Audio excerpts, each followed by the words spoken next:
Hello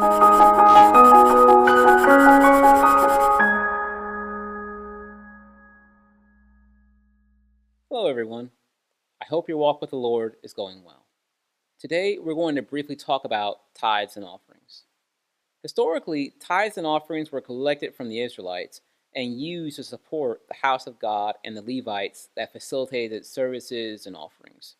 Without tithes and offerings, the temple closed and the Levites had to find other work to support themselves and their families. The spiritual life of all Israel was affected adversely as a result. In our church's history, the system of tithes and offerings was adopted as a means of sustaining the growing church and enabled it to become what it is today. This is how the Adventist church has sustained pastors, mission organizations, etc. Without it, the church would be severely hindered in spreading the gospel.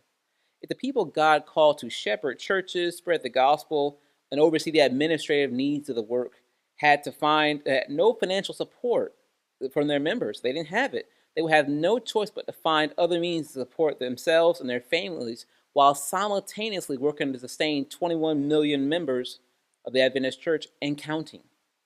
When you tithe, you're returning 10% of your gross income. The Lord gave it to you, to the Lord, prior to any other deductions.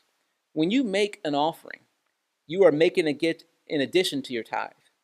This can go to your church and other non-church organizations that are working for the spreading of the gospel and meeting the needs of the unfortunate. We're to tithe all our increase, our paychecks, our bonuses, etc.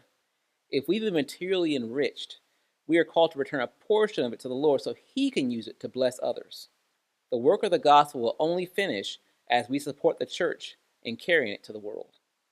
If you want to know exactly how your tithes and offerings are spent, check out the links in the description. That's all for now. We'll see you next time on StudySDA.